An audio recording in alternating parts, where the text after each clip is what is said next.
Hello and welcome to What the F*** Just Happened Today, your essential guide to the daily shock and awe in national politics.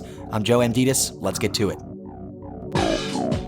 It's Tuesday, March 1st, 2022. Welcome to day 406.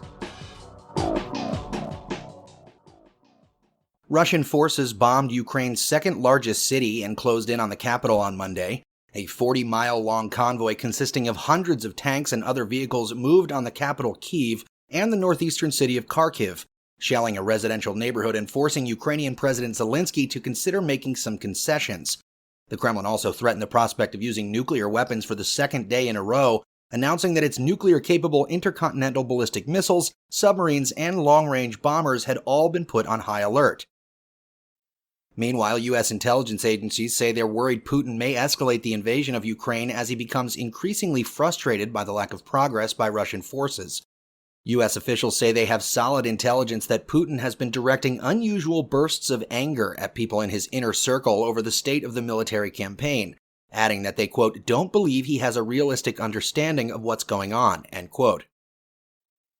Back in the U.S., Trump claimed that there would be no NATO without him, despite the fact that his own America First foreign policy often involved pulling back from U.S. allies, frequently undermining NATO, and even threatening to withhold military aid from Ukraine. Nevertheless, Trump attempted to claim credit for strengthening NATO and arming Ukraine's military with advanced weaponry. Quote, I hope everyone is able to remember that it was me, as President of the United States, that got delinquent NATO members to start paying their dues, which amounted to hundreds of billions of dollars, Trump said in a statement, adding, quote, also, it was me that got Ukraine the very effective anti-tank busters, javelins, when the previous administration was sending blankets. Let history so note, end quote. Moving on, Joe Biden declined to invoke executive privilege for former Trump officials Michael Flynn and Peter Navarro to shield them from testifying before the House committee investigating the January 6th insurrection. The move will likely force Flynn and Navarro to choose between cooperating with the Select Committee or facing a potential criminal referral from Congress. Navarro says he'll take his case all the way to the Supreme Court, while Flynn's attorney insisted that his client has not asserted executive privilege or refused to appear for deposition in front of the committee. And finally, Biden will give his first State of the Union speech tonight. He plans to focus on Ukraine, the economy, COVID-19, and more.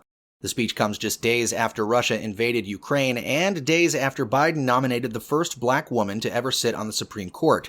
Ukrainian President Volodymyr Zelensky urged Biden to deliver a strong and useful message about the Russian invasion and to highlight the urgency and implications of the invasion for the Ukrainian people and for the rest of the world. A quick editor's note, you'll find more details about Biden's first State of the Union speech in tomorrow's update, so be sure to check back to the main website. And in the polls, the Washington Post and ABC say 49% of Americans say the coronavirus pandemic is at least somewhat under control, while 15% say it's not under control at all. 58% say they support restrictions aimed at trying to manage the pandemic, while 38% say it's more important to get rid of restrictions altogether. That's all for now. You can find the links and sources for all of these stories on the main website. And as always, visit whatthefjusthappenedtoday.com for the latest news and headlines. Until next time, I'm Joe Amditis.